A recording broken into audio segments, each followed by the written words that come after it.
prazer, eu me chamo Sara Loridani, sou filha do Adão, sou filha da Maria. Sim, aqui nesse perfil nós temos a apresentação sistêmica, tudo aqui é sistêmico. Então eu sou filha do Adão, sou filha da Maria, eu estou na área do desenvolvimento humano há cerca de 10 anos. Ali em 2015, a minha vida era muito diferente do que é hoje. E eu não tô falando de dinheiro, de trabalho, de prosperidade, eu tô falando de algo que vocês não veem, que vocês percebem, talvez, mas que vocês não conseguem ver. É por dentro.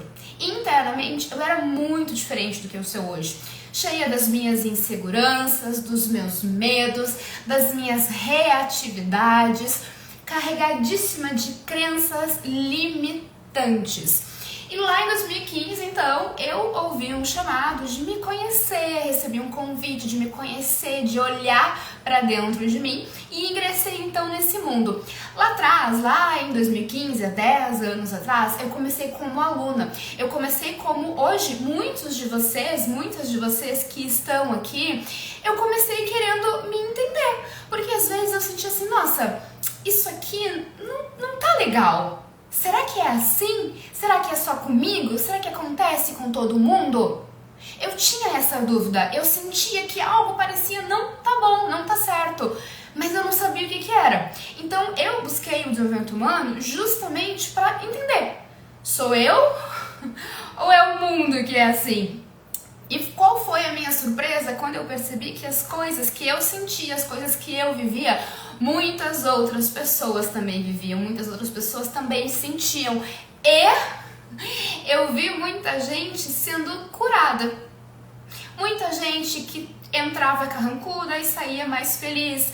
Muita gente que entrava insegura e saía mais confiante. Muita gente que entrava brigada com a família há anos, sem falar com a mãe, sem falar com o pai, que de repente saía dali restaurando a família. Então eu comecei nesse mundo assim, dessa forma, com essa curiosidade, com esse desejo. E ao perceber as coisas, né, que não estavam tão certas assim na minha vida, e que também as coisas que eu carregava do meu passado, que estavam me prejudicando, eu comecei então o meu processo de cura. Fiz várias formações na área, né? Eu tenho diversas formações dentro do coaching. Depois eu fiz diversas formações dentro da programação neurolinguística. Algumas pessoas aqui, inclusive, me conhecem dessa época, né? Da época que eu estava então nessas formações.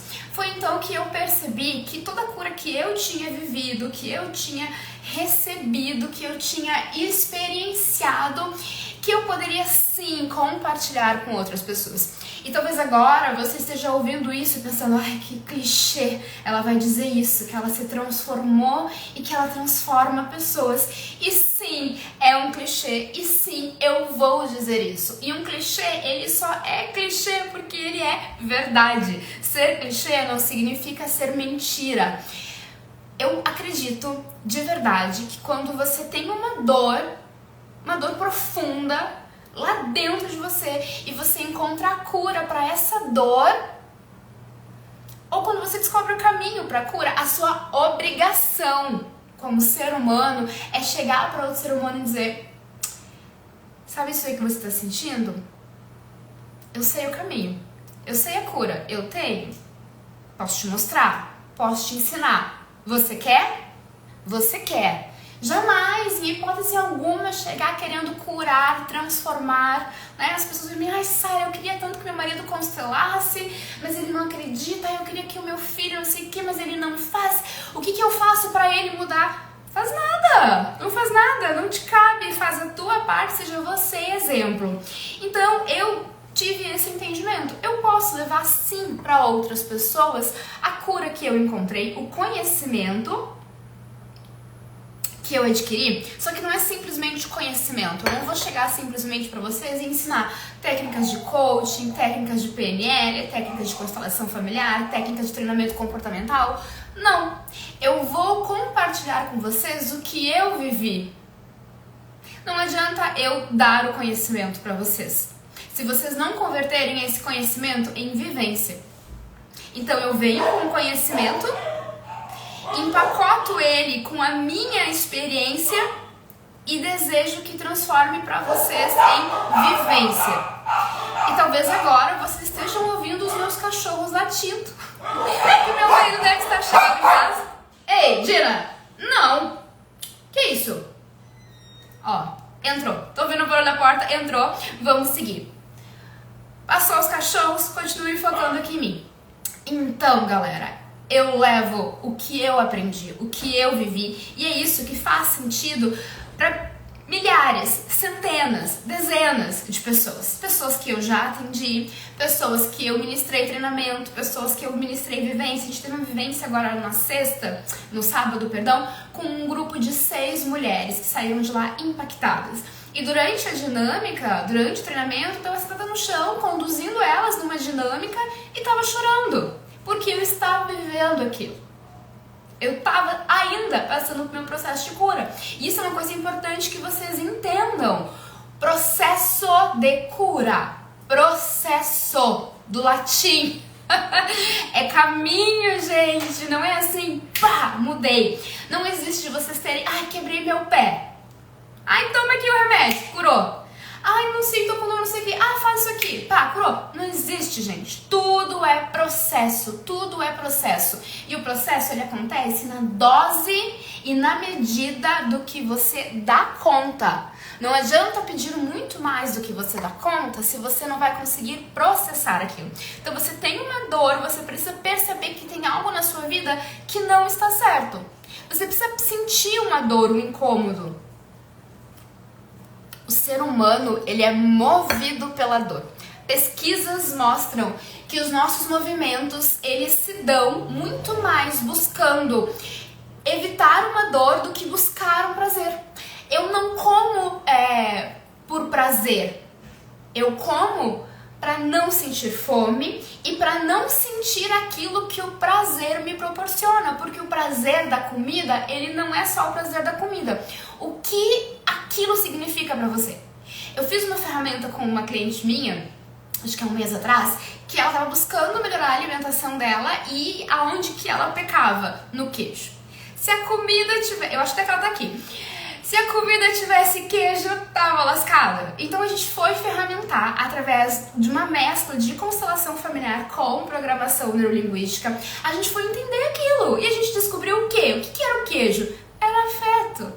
O queijo lembrava ela de uma memória com a avó da infância, um amor, uma coisa quentinha. Então o prazer da comida não é, eu estou buscando prazer. Não, eu estou fugindo da dor de sentir saudade da minha avó. É a dor que nos move. É a dor que move o ser humano. Então, galera,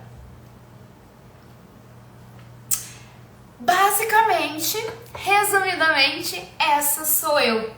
Essas são as coisas que eu acredito, essas são as coisas que eu pratico, que eu ensino e que eu vivo esse processo constante de cura. Pra mim, pros meus, minha sogra entrou aqui recém, não sei se está ainda, e pro mundo, e levo pro mundo através daquilo que eu vivi, da minha experiência, do empacotar dos meus conhecimentos. Então, a live de hoje, ela é para falar de algo que sim, eu já vivi muitas vezes e vivo até hoje. Toda vez que preciso fazer algo novo, que preciso fazer algo diferente, que preciso dar um passo, que eu, Sara Loridani, com as minhas dores, com as minhas crenças, entendo que é grande, eu vivo de novo esse medo. E não adianta alguém chegar pra mim e dizer assim, nossa, mas tu é forte, tu consegue, tu é capaz. Aqui dentro, a vozinha aquela é ela que comanda. E é sobre essa vozinha que a gente vai conversar hoje também. Então, meus amores, vamos falar aqui sobre o medo de errar. O medo de errar. Assim como eu falei antes que o prazer da comida não é simplesmente o prazer da comida, o medo de errar, ele também não é apenas o medo de errar. Ele tem algo por trás dele. Ele tem algo por baixo dele. Eu gosto de explicar para as minhas alunas, para as minhas clientes, para as minhas mentoradas, que tudo funciona como se fosse camadinhas, tá? Então pensa assim, ó, aqui tá o medo de errar, só que isso aqui é uma camada. Quando eu levanto isso aqui, o que tem aqui embaixo? Tem outra coisa. E quando eu tiro isso aqui, tem outra coisa. E aqui eu vou, geralmente, eu faço essa investigação até 5 camadas. Na 5ª camada, que geralmente a pessoa tá chorando ou tá mais ofegante, que a gente percebe que a gente encontrou a origem pela emoção. Emoção não mente. E não adianta vocês querem esconder a emoção de mim, porque tá na minha frente, eu sei. Eu consigo ver no teu olho, na tua expressão corporal, aonde que pegou. Então, galera, o medo de errar, ele é medo de muitas outras coisas, que eu já vou fazer um exercício com vocês para que vocês entendam o que é de verdade esse medo. Tá fazendo sentido para vocês até aqui? Me conta. Botem um coraçãozinho pra mim nos comentários. Eu acho que ainda tem a reação de coraçãozinho aqui embaixo em algum lugar. Deixa eu só tirar meu chá daqui, galera. Então coloquem pra mim. Eu quero saber se tá fazendo sentido pra vocês. Eu tô falando muito rápido? Não? Tá bom assim? Ah, os coraçõezinhos estão subindo. A Agape ama um coraçãozinho. Aliás, galera, falei de clichê e não fiz o clichê da live, né? Amores da minha vida, mandem essa live pra alguém que precisa ouvir sobre isso. Alguém que você sabe, essa pessoa tem potencial, essa pessoa pode mais, essa pessoa de repente tá estagnada. Ela precisa ouvir isso. Então manda um convite para essa live, para essa pessoa poder assistir. Me auxilia a auxiliar essas pessoas que eu sei que também são importantes para vocês. Ok? Manda lá. Vou mandar pra uma só, tá? Não vou pedir pra fazer pirâmide, pra mandar pra 3, não. Se quiser mandar também, não vou achar ruim. O que eu preciso que vocês entendam, tá? E aqui a gente vai de um conhecimento que ele é da programação neurolinguística e que a gente usa na constelação familiar, no coaching e em algumas outras técnicas. Preciso que vocês entendam duas coisas, tá? Duas, me acompanha aqui. Primeira, crenças. Segunda, inconsciente atemporal. Vamos lá. Primeira, o que é uma crença? Crença é algo que eu acredito. Eu acredito naquilo. Aquilo pra mim é a verdade absoluta. E a partir desta crença é que eu vou fazer ou deixar de fazer algo. E entenda, ficar parada, ficar estagnada também é fazer algo. Eu estou fazendo algo que é ficar parada. Então a crença, ela pode me dar um movimento, que é de eu brigar, de eu fugir, de eu fazer alguma coisa, aqui dando exemplos negativos, ou ela pode fazer eu não fazer, eu ficar ali, estagnada e estacionada. Quando que uma crença é instalada? Pessoal, 3 formas de instalar uma crença, tá? Crenças, 3 formas de instalar uma crença. Quem tiver com papel e caneta e quiser anotar, vai ser bem legal para vocês já começarem, então, um aprofundamento no processo de autoconhecimento de vocês. 3 formas que uma crença é instalada. Primeira, impacto emocional. Algo acontece na minha vida e aquilo tem um impacto emocional. Pá! O que eu aprendi com aquilo? Se instalou uma crença. Então eu estou, de repente, no meio de uma festa, um evento de família, uma festa do colégio. E aqui é uma coisa importante, tá? Quanto mais jovem eu sou, mais forte é aquela crença. Crenças são instaladas antes dos 9 anos. Quanto mais jovem, mais forte é o impacto, mais forte é a crença. Então eu tô na festa, tá lá, aquela coisa, todo mundo feliz, mas de repente o que acontece? Pá! Eu tropeço. Todo mundo tá me olhando. Todo mundo tá rindo de mim. O que eu tiro de significado disso? Que quando tem muita gente por perto, eu erro. Quando tem muita gente por perto, eu me atrapalho. Ou ainda, quando eu erro, as pessoas me olham com uma cara estranha. Quando eu erro, as pessoas riem de mim. Entenda, o significado que eu dou para algo, a minha crença, ela é particular, ela é pessoal. 30 pessoas podem passar pela mesma experiência, cada uma vai dar o seu significado, com a sua intensidade, da sua forma. Então eu tava na festa, eu caí, todo mundo me olhou. Eu dei um significado, teve um impacto emocional. Olha aí, ó. Quando tem muita gente, eu erro. Quando eu erro, todo mundo me olha. Quando todo mundo me olha, eu fico com vergonha. Outra forma que uma crença é instalada. Então, primeira, impacto emocional. Segunda forma que uma crença é instalada, por repetição. Por repetição. Estou lá, eu, criança, com os meus pais, com a minha mãe, com meu pai, com os meus avós. Vamos botar aqui a mãe na jogada.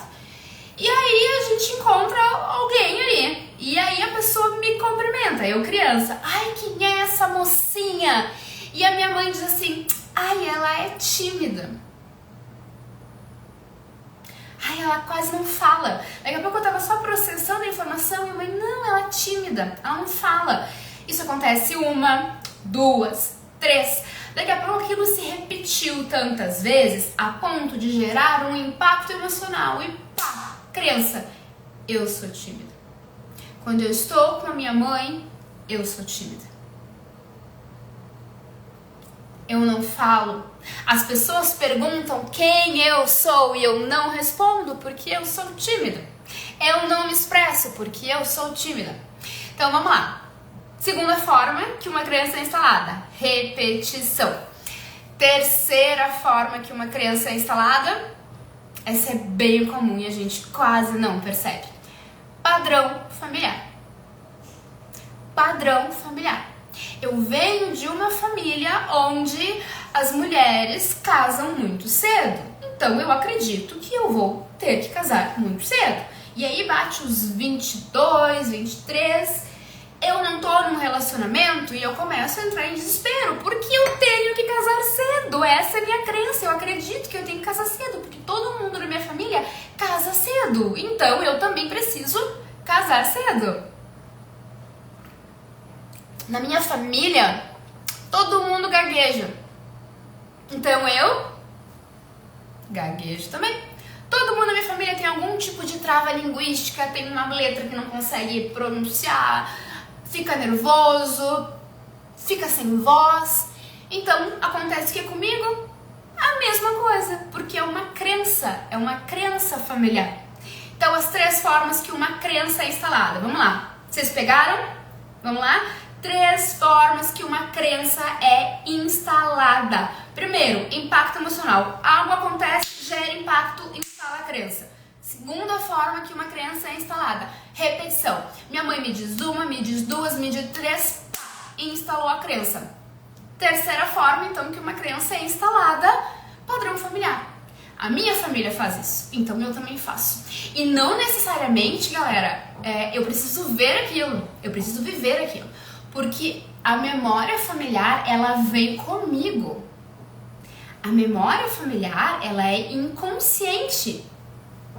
Às vezes eu repito um padrão de uma bisavó, de um bisavô, de alguém que eu não conheço, que eu não convivi. Mas eu repito porque está em mim, está no meu inconsciente. O exemplo que eu sempre gosto de dar. Quem que é minha aluna aqui? Minha aluna de constelação. Porque eu já fui professora de programação neurolinguística, exclusivamente de programação neurolinguística, mas eu quero saber quem aqui é minha aluna de constelação, das minhas vivências de constelação, ou que já constelou comigo em grupo ou no privado, no individual. Para essas meninas, para esses meninos, eu sempre trago a seguinte analogia. Sabe o Google Drive, o OneDrive, ou outro mecanismo, tem um mais antigo, o Dropbox, que é onde eu guardo os meus arquivos. A Ruby é minha aluna, acho que a Ruby é minha aluna mais antiga ainda por cima. A Ruby é minha aluna da época da PNL, né, Ruby? Lá do Introdução à Programação Neurolinguística e ao Coaching. Então eu carrego comigo uma nuvem de memórias, assim como existe o Google Drive, que onde eu estou com o meu computador, com o meu celular, eu carrego os meus arquivos. Onde eu estou, eu carrego as minhas memórias. Eu carrego as memórias da minha mãe, da minha avó, de toda a família. Diferente do Google Drive, que é particular, na verdade ele não é particular, né? Eu posso compartilhar com quem eu quiser. Eu não escolho com quem eu quero compartilhar as minhas memórias. Eu recebo do meu pai, de todo mundo que veio com ele, da minha mãe, de todo mundo que veio com ela. Quando eu caso com o meu marido, nós nos tornamos um sistema junto a essas memórias. Isso é inconsciente. Eu carrego essas memórias. Então, eu querendo ou não, aliás, se eu não quero, é ainda pior, porque é que vem mais forte, eu carrego esses padrões familiares, essas crenças. Então, galera, o medo de errar é uma crença. A crença de que eu vou errar. Lembra das camadinhas? Medo de errar, o que tem aqui? E aqui? aqui? E aqui? Eu preciso investigar e chegar no fundo disso. A gente já vai investigar com vocês, tá? Pra gente chegar no fundo disso. Então entendam, o medo de errar, ele é uma crença, tá? Que foi instalada de uma dessas três formas. Minha experiência como mulher, como aluna e como treinadora comportamental, como mentora de muitas mulheres. A forma mais comum de instalação de uma crença é o padrão familiar. Por quê? Lembra do exemplo que eu dei da mãe? Por que minha mãe disse, ai, ela é tímida? Com quem que ela aprendeu isso? De onde vem isso? Então, tudo que a minha mãe me disse, que o meu pai me disse, que as minhas avós me disseram, que as minhas tias me disseram, de onde que saiu aquilo? Na grande maioria das vezes, do sistema familiar. De algo que a família sabia, que a família vivia, aliás, que a família acreditava. Então, por existir a crença familiar, do padrão familiar, do sistema familiar, é que houve a repetição e, consequentemente, o impacto emocional. Segunda coisa que eu preciso que vocês entendam, tá? Lembra que eu falei que a primeira era a crença e as suas três formas de serem instaladas? Segunda coisa que eu quero que vocês entendam aqui, que vocês saiam daqui sabendo e levem para a vida de vocês. O nosso inconsciente, ele é atemporal. Para o meu inconsciente não existe passado, presente ou futuro. É tudo aqui, é tudo agora. Se eu te perguntar assim, pensa numa piada que você ouviu. Pensem aí, uma piada, uma coisa engraçada, um stand-up, um vídeo no YouTube, pode ter sido ontem, semana passada, mês passado, ano passado. Lembrou? Engraçado, né? Foi engraçado, não foi? Você não tá sentindo agora um pouquinho daquela alegria? Mas aconteceu semana passada, por que você tá rindo agora? Por que você tá feliz agora? Porque o inconsciente não tem tempo, ele é atemporal. Lembrei, senti. E agora, se eu te perguntar assim, qual foi o momento mais triste da sua vida? O seu maior desafio na vida? O momento de maior desafio na sua vida? Pensa. Pensou? Lembrou? O que você está sentindo agora? Tristeza, raiva, angústia, tensão? Mas já passou, não é agora? Por que você está sentindo? De novo, o inconsciente, ele é atemporal. Eu sinto tudo agora. Então, o que acontece aqui? Acontece um gatilho. Quando eu peço para você lembrar, quando eu mudo a minha expressão facial, quando eu mudo o meu tom de voz e escolho as minhas palavras, eu estou acionando em você um gatilho para te levar para o seu passado. E quando você vai para o seu passado, você lembra de algo. Na sua mente você vive e então você sente, tá? Então, tudo que eu penso me leva a um sentimento, uma sensação que me leva a um comportamento. Então, você precisa entender essas duas coisas, sobre crenças e sobre o inconsciente ser atemporal. Por que você precisa entender que o inconsciente é atemporal? Para você largar esse chicotinho que você carrega. Mas Sara, isso aconteceu na minha infância. Eu sou muito idiota de ficar chorando por isso. Eu sou muito imbecil de ficar sofrendo por isso. Mas como que eu deixo isso ainda me atrapalhar e não deixar eu viver a vida que eu quero? Eu sou uma idiota, eu sou uma burra. Ai, meu Deus. Você não é nada disso. Você não é nada disso. Você é alguém que tem dores, que tem traumas, que tem feridas, que tem crenças que te limitam. E se você ficar se xingando, se punindo, você não vai se curar. Você vai ficar se punindo. Pensa que você torceu o tornozelo. Tipo, se ao invés de passar um remédio, fazer repouso, fazer o que precisa, você ficar fazendo assim com o seu tornozelo, vai piorar ou vai melhorar? Vai piorar. É isso que você faz cada vez que você se pune. Você torce o seu tornozelo. Ao invés de curar, ao invés de fazer o que precisa ser feito. Então, quando você entende que o inconsciente ele é atemporal, você entende, aconteceu no passado, porém eu ainda sinto porque existe um gatilho para mim. Algo está acontecendo aqui que está acionando um gatilho. É algo que alguém falou, é o tom de voz, é a expressão facial que alguém fez que acionou um gatilho. que me lembrou daquilo, que acionou uma crença e que faz então eu ter medo de errar.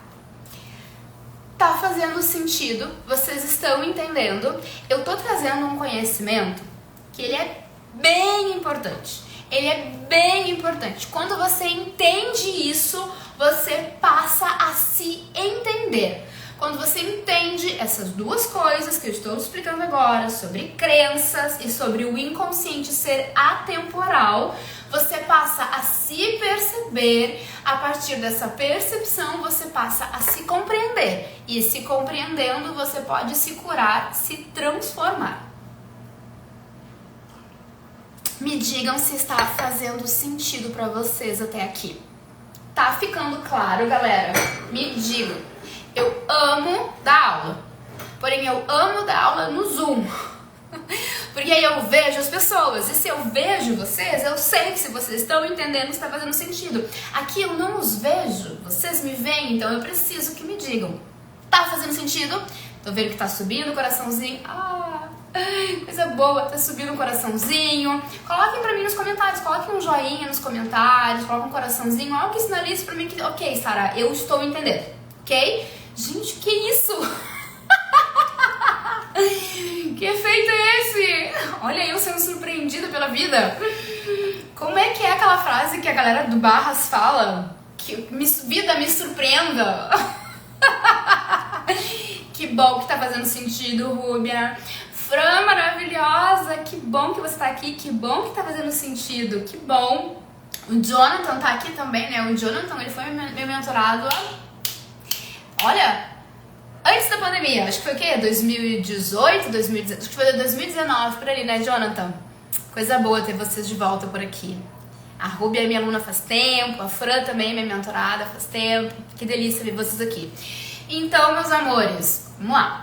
Medo de errar. Entendemos que isso é uma crença? Entendemos as 3 formas que uma crença é instalada. Entendemos que o inconsciente ele é atemporal. Entendemos que precisamos largar o chicote. Se eu me puno, eu apenas pioro a minha dor. Eu não estou me curando. Aliás, vocês sabem por que eu fico nessa punição? Por que eu chego pra alguém e digo assim, ai, como eu sou idiota, ai, que burra, ai, sabe essas punições? Eu faço isso porque eu me puno com medo que alguém faça isso por mim. Antes que alguém me xingue, antes que alguém diga que eu sou idiota, que eu sou burra, que eu sou incapaz e isso me deu uma dor muito profunda, eu digo, pra ninguém ter tempo de dizer.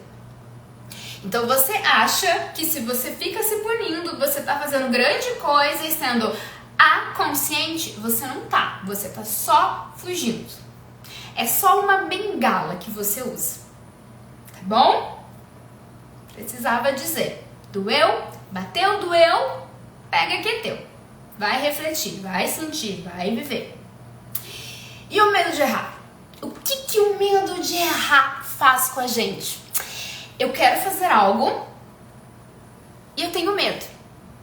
O medo, ele surge quando algo externo, tá? Eu interna, mundo externo. Quando algo externo, pra mim, é novo, é diferente e eu não sei como lidar ou eu acho que eu não vou lidar bem. Surge a emoção do medo, tá? É assim que surge o medo. Algo externo é diferente, eu não sei como lidar, medo. O medo, ele aciona uma parte do meu cérebro que faz o quê? Eu entrar em luta ou fuga. Eu vou lutar com aquilo e aí nisso eu vou ser agressiva, eu vou ser reativa, eu vou brigar, eu vou ficar de mau humor ou eu vou fugir. O congelamento, ele também é uma forma de fuga. Eu congelo, tipo assim, nem tô aqui. Façam de conta que eu não existo, que eu não estou aqui. Então, o medo de errar, ele surge quando algo externo é diferente pra mim. Ou eu acho que eu não vou saber lidar com aquilo. Só que o não saber lidar com aquilo, o ser diferente, ele é muito sutil aqui da gente pensar. Porque não é aquilo exatamente, não é assim, ai, eu tenho que fazer uma apresentação no trabalho amanhã. e eu nunca fiz uma apresentação de trabalho. Ou eu nunca fiz uma apresentação de trabalho para a diretoria. Isso é diferente para mim. Então eu tenho medo. A Sara disse que quando vem algo diferente eu sinto medo. Eu tô sentindo medo. Legal, você tá sentindo medo porque vem algo diferente. Só que o que representa a diretoria? O que é a diretoria? O nosso inconsciente, ele funciona através de metáforas, tá? Os nossos sonhos são metafóricos pra gente. Tudo na vida é metafórico. Então, pensa comigo. Eu tenho que apresentar uma proposta no trabalho. Mas eu tenho medo de falar com o meu chefe. Quem é o meu chefe? Quem da minha vida, do meu sistema familiar, da minha infância, aquele chefe faz eu lembrar? Pela postura, pela expressão facial, pelo tom de voz, ou simplesmente por ser alguém que eu entendo que é maior que eu. Apresentar algo pro meu chefe daqui a pouco faz eu lembrar de quando eu fui apresentar um trabalho na escola. Fato real, dessa que você fala. Eu fui apresentar um trabalho na escola na 5ª série, aula de português, e eu fiquei muito nervosa. Fiquei muito ansiosa. Eu comecei a tremer. Comecei a gaguejar muito. E eu não percebi que aquilo estava acontecendo comigo. Porque eu tinha aquele pensamento que eu tenho que fazer. Eu sei que eu tenho que fazer, eu faço.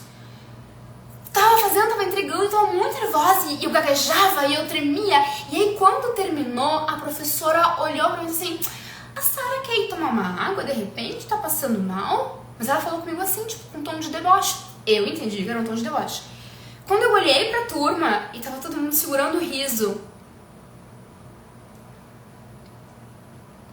eu pensei, puta merda, não devia ter saído de casa. Juro pra vocês, na 5ª série eu pensei, não devia ter saído de casa. A partir daquele dia, toda vez que eu tinha que falar na frente de mais de uma pessoa, eu ficava com muito medo. Ficava com receio, porque eu achava que eu ia ficar trêmula, que eu ia gaguejar e que as pessoas iam olhar pra mim e que iam segurar o riso. Então, todas as vezes que eu tinha que falar algo pra alguém, pra um grupo de pessoas, aquele grupo de pessoas não era aquele grupo de pessoas. Aquele grupo de pessoas eram os colegas da escola. O chefe não era o chefe, era a professora que perguntava se eu tava passando mal, que me fazia ficar exposta diante daquilo. Bateu aí pra alguém? Alguém lembrou de alguma coisa? Então, o medo do diferente, ele é um medo de algo que lá no meu passado eu não dei conta, que lá no meu passado eu não lidei. Ou eu não lidei bem como eu achei que eu deveria ter lidado. E aí esse medo me persegue, porque lá atrás eu não consegui, e aí eu continuo acreditando que eu ainda não vou conseguir. E por acreditar que não consigo, eu não faço. E aí eu não sou promovida no meu trabalho, porque eu não me expresso. Eu não durmo direito, porque eu tenho tanto medo de errar que eu acredito que tudo que eu fizer, alguma coisa vai dar errada. E aí eu fico tão ansiosa que eu fico pipocando na cama. Eu não consigo dormir.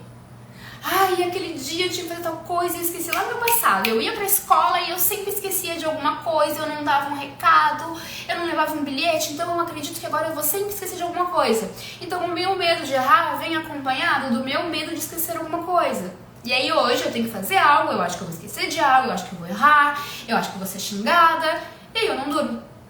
Então me vem a ansiedade, porque a ansiedade, galera, ela é o quê? Ela é o medo do futuro, é uma antecipação do futuro.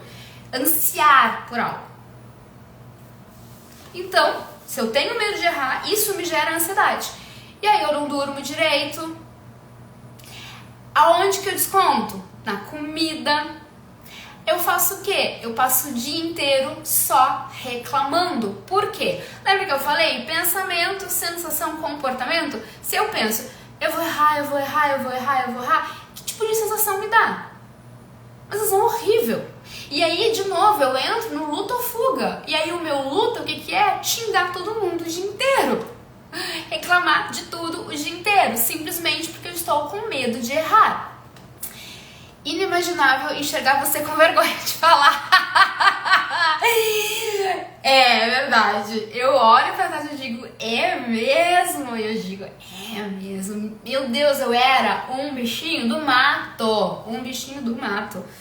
Programação neurolinguística me mudou assim de uma forma absurda. A constelação familiar me curou de uma forma que nem eu imaginava que seria possível. Sim, eu tinha vergonha, eu tinha insegurança. Ainda tenho, né? Insegurança, sou tão humana quanto todos vocês.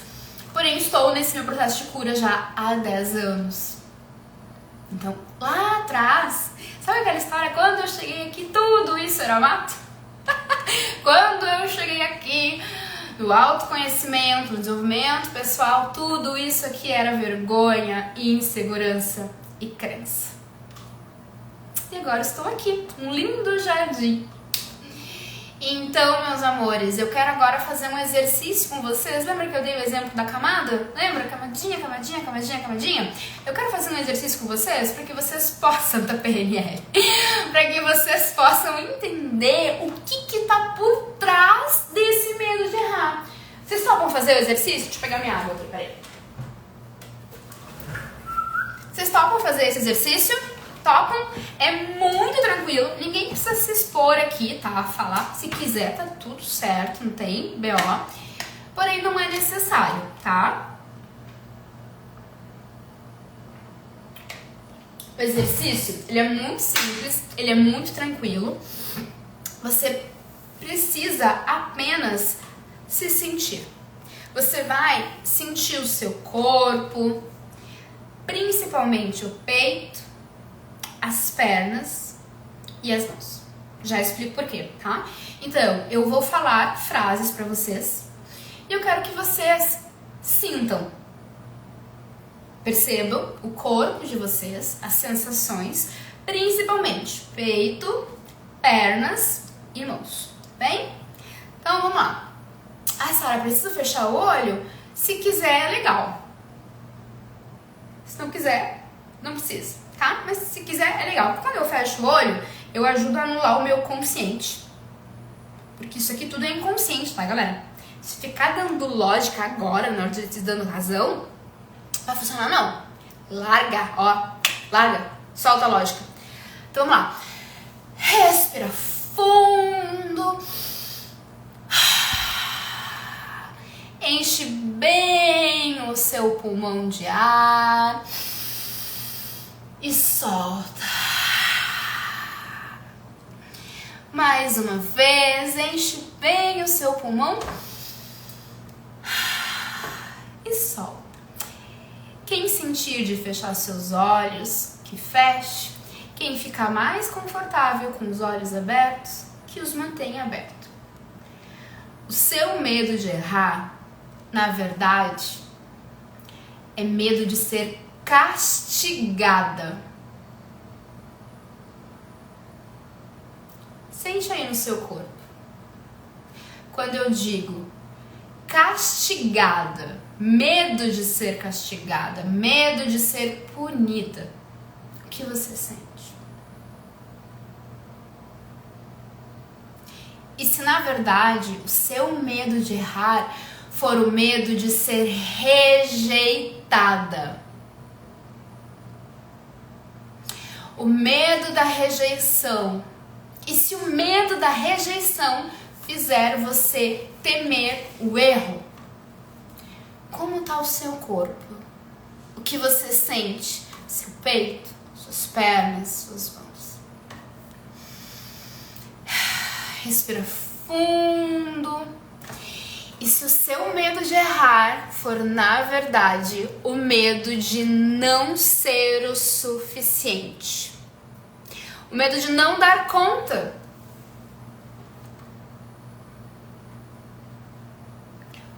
o que você sente? Como fica o seu corpo quando eu te digo isso? Respira fundo, percebe peito, pernas, mãos. Quando eu digo que, na verdade, o seu medo de errar é o medo de ser diferente, medo de ser desleal. O medo de ser desleal e diferente da sua família faz você ter medo de errar.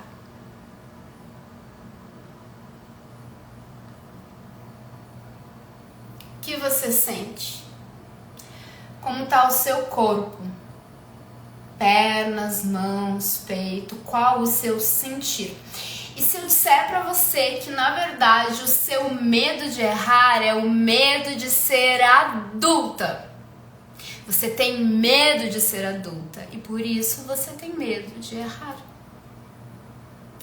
O que você sente?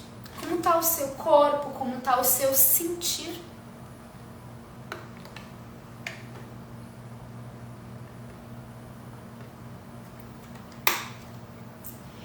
Quem fechou os olhos agora já pode abrir e continua percebendo o seu corpo e guarda essa sensação com você um pouquinho.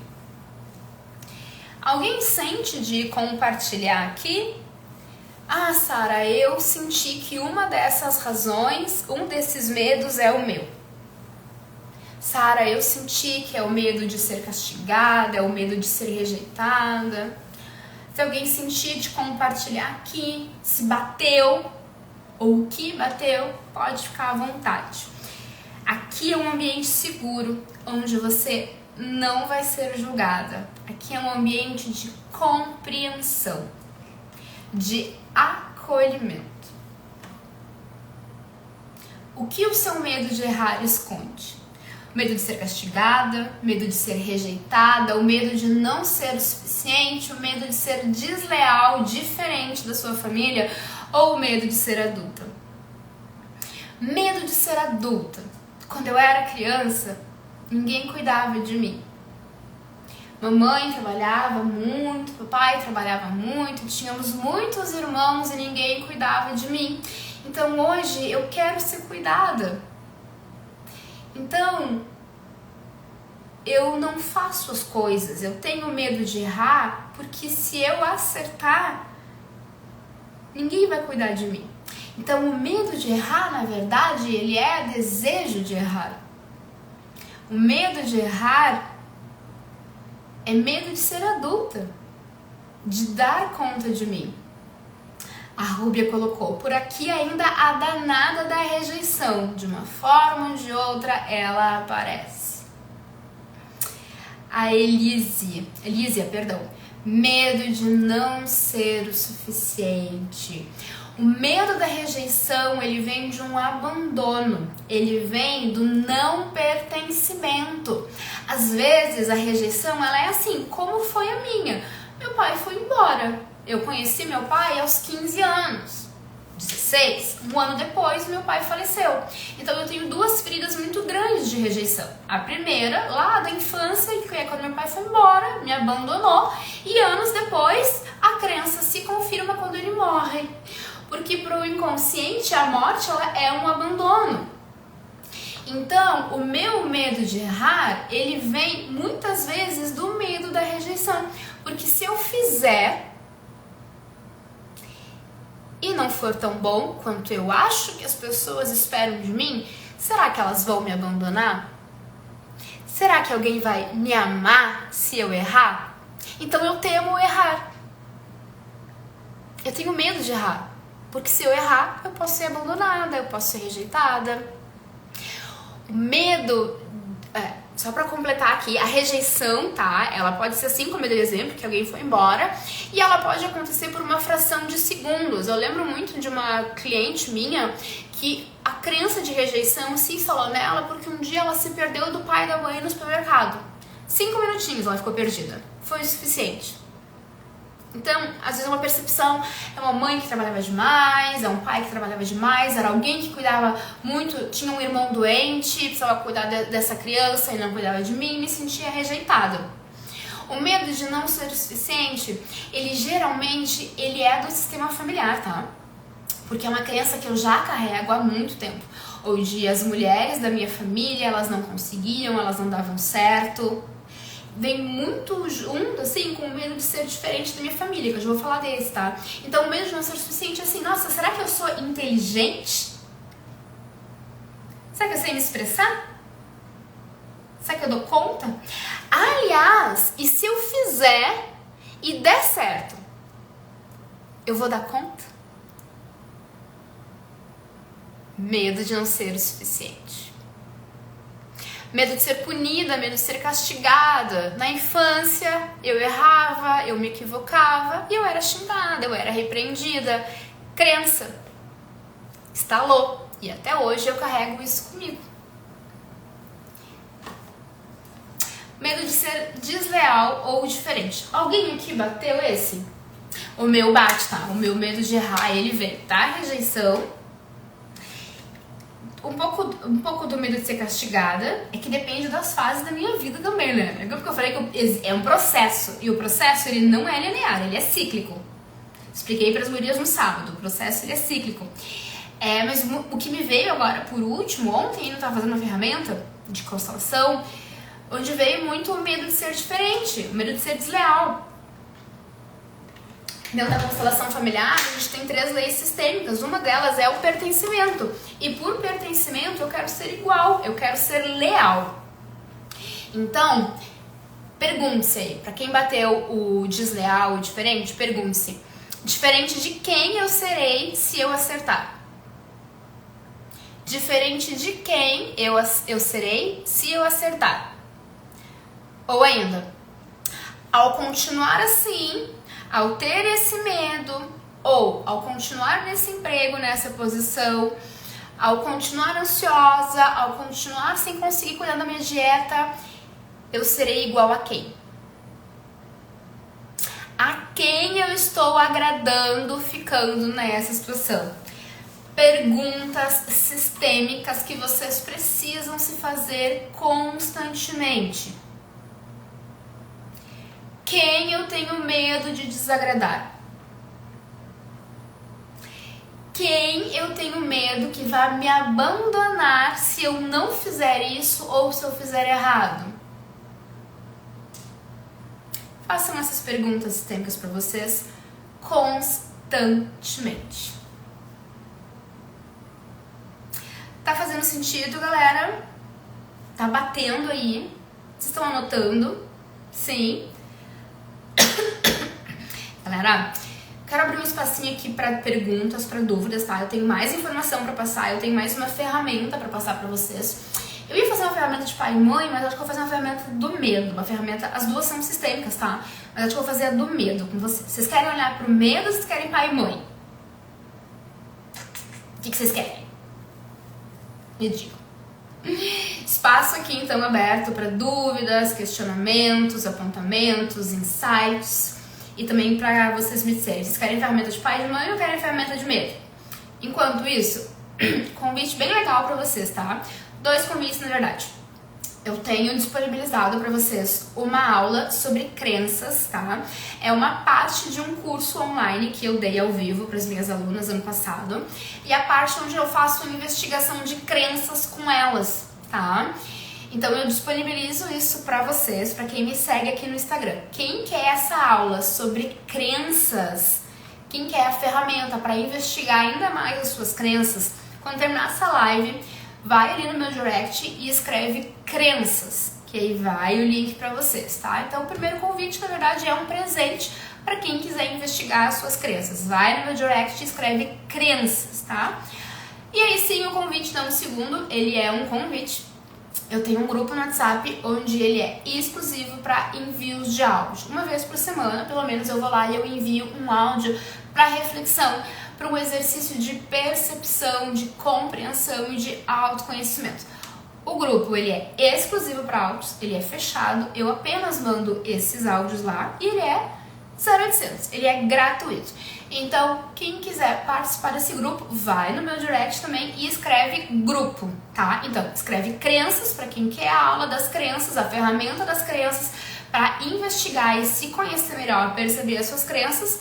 Quem quer entrar no grupo vai digitar grupo, quem quer aula de criança vai digitar crença. Sara, eu quero os dois, faço o quê? Manda um, espera, recebe, é automático, tá? Instagram automatizado, umas coisas modernas, maravilhosas. É automático. Mandou a criança, recebe criança, manda grupo e recebe o grupo, tá? Gente, o ar deu uma potencializada aqui e tá voando os pelos da minha gata, que tá atacando minha rinite, peraí. Vi que a galera respondeu aqui medo. Vamos pra ferramenta de medo, então. Tá, galera? Então, aí, meu convite pra vocês pro grupo e meu presente pra vocês. Ui, minha rinite. Vamos pra ferramenta de medo, então, galera. Antes de a gente ir pra ferramenta de medo, eu quero trazer uma frase pra vocês, tá? Pro consciente de vocês. Trabalhamos bastante o nosso inconsciente, mas agora eu quero trazer o consciente. É uma frase que eu ouvi que eu achei ela maravilhosa sobre o medo, que ela diz o seguinte: não deixe ninguém usar o seu medo contra você. De quem é o medo? É seu. Então não deixe ninguém usar ele contra você. Não deixe se manipular, não deixe se ferir. Tenha autoconfiança suficiente, coragem o suficiente. Tá bem? Não permita que ninguém use o seu medo contra você. Vamos para a nossa ferramenta, então? A nossa ferramenta é uma ferramenta sistêmica, tá? Eu vou pedir para vocês pensarem, então, no medo de vocês, no medo de errar. E pensem, galera, assim, o que é o medo de errar de vocês? É o medo de ser punida, de ser castigada? É o medo da rejeição? É o medo de não ser suficiente? É o medo de ser desleal, de ser diferente, de ser adulta? É algum outro medo que eu não trouxe aqui, mas que vocês perceberam na hora? Pensem nesse medo. Pensaram? Sente. Sente a sensação que ele traz no seu corpo. Estando com seus olhos abertos, eu vou pedir que você olhe fixamente para algum ponto aí onde você está.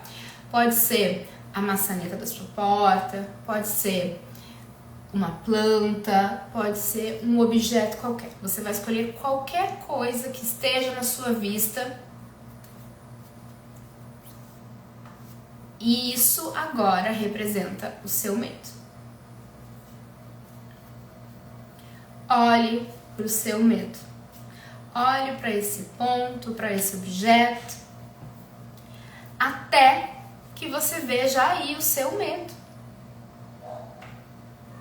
Olhe para o seu medo e repita comigo em voz alta: eu vejo você.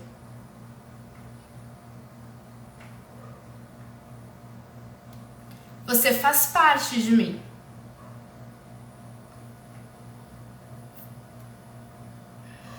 Durante muito tempo, você me manteve confortável.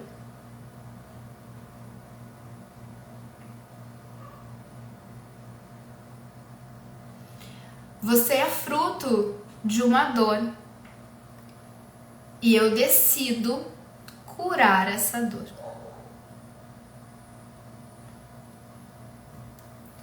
Medo.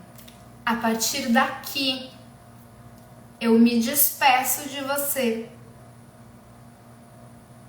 Gradativamente, eu me despeço de você. De forma honrosa, de forma respeitosa, eu me despeço de você.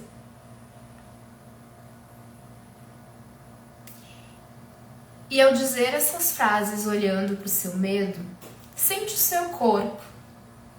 Percebe o seu corpo. É confortável para você falar essas frases para o seu medo? Ou não? Você não quer falar. Você não quer se despedir do seu medo. Porque o seu medo, ele te mantém confortável. Existe uma zona de conforto bem quentinha, onde você se mantém, graças a esse medo. E talvez você não queira ou não esteja pronta para se despedir desse medo. Você precisa sentir agora, se você realmente quer. E se você não quiser, tá tudo bem, eu não vou te julgar. Eu te entendo. Muitos dos meus medos ainda estão aqui. Outros eu já me despedi. Outros eu estou me despedindo. Processo, lembra? Processo. Perceba agora. Olhe para o seu medo e diga: obrigada por tudo até aqui. Eu sou grata por tudo que vivemos juntos. Aqui eu me despeço.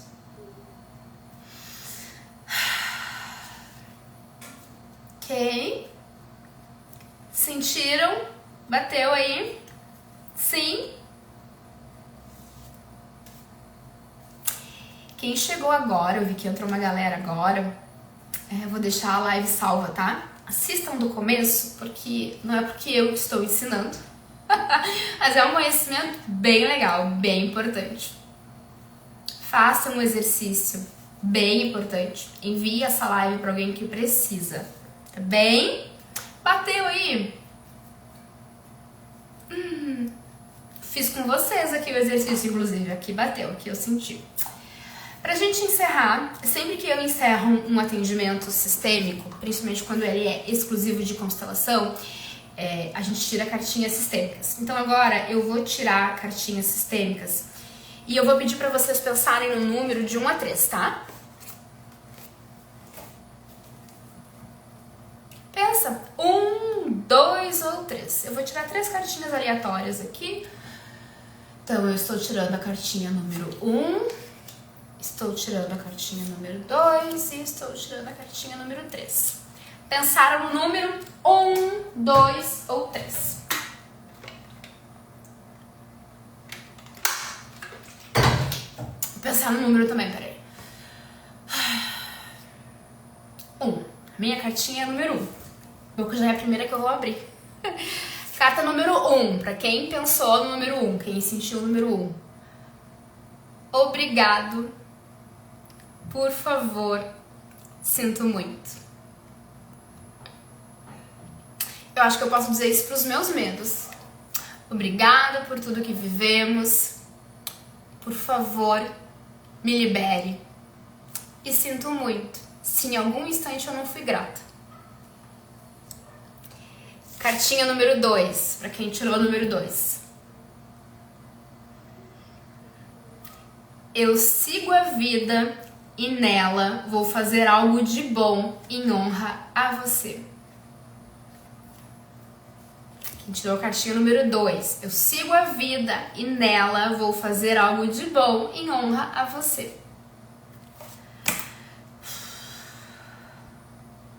Cartinha número 3. Inteligência é a capacidade de se adaptar à mudança. Qual é a mudança que você vem resistindo? Rúbia, tu tirou a 2. Olha, a Rúbia no exercício do medo deu o medo da rejeição e a cartinha dela foi. Ai, Rúbia, que lindo! É que eu conheço a história da Rúbia, né? Então eu sei como. Eu sigo a vida e nela vou fazer algo de bom em honra a você.